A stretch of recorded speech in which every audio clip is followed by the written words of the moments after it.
Et juste après les nouvelles en bref, on va recevoir notre première intervenante qui nous présente les chiffres clés. Et aujourd'hui, le thème tournera autour de l'exécution du plan de trésorerie du secteur public au 12 juillet 2024. C'est juste après ceci.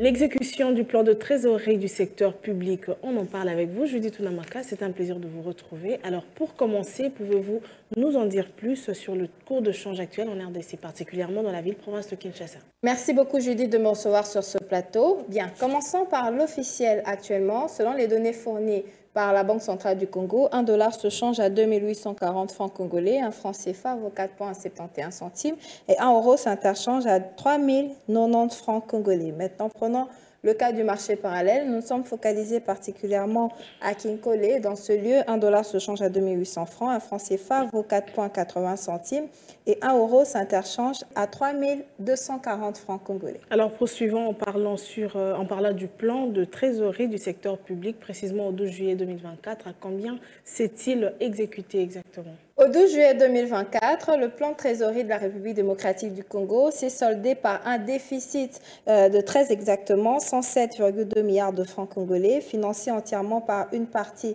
de marge de la trésorerie constituée entièrement à laquelle est également servi le remboursement des titres publics, des titres échus à hauteur de 195,7 milliards de francs congolais dans un contexte d'émissions nettes négatives. Alors, Ounamaka, que dire des ressources mobilisées par les régies financières au cours de cette période et quelle est la somme perçue sur chacune d'entre elles?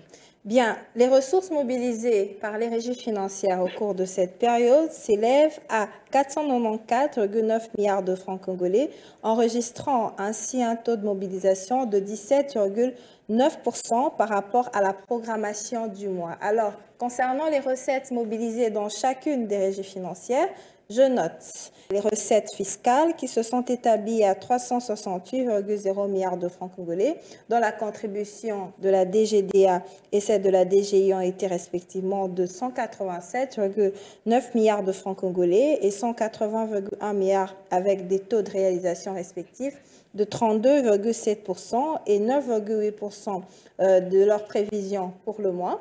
Et aussi à les recettes non fiscales sous l'encadrement de la DGRAD, qui se sont chiffrés à 126,7 milliards de francs congolais, soit un taux de réalisation de 38,1% comparativement au niveau prévisionnel. Alors nous allons rester au cours de cette période sous analyse pour avoir des précisions concernant l'effort de contribution de chaque régie financière en termes de pourcentage. En termes de fort de service de contribution, la DGDA a été de 38% dans le total des recettes, suivi de celle de la DGI et de la DGRAD, avec des parts respectives de 36% et 26%. Alors avec vous, il était question exactement des détails sur l'exécution du plan de la trésorerie du secteur public au 12 juillet 2024. Merci Judith pour tous ces détails. Merci beaucoup Judith.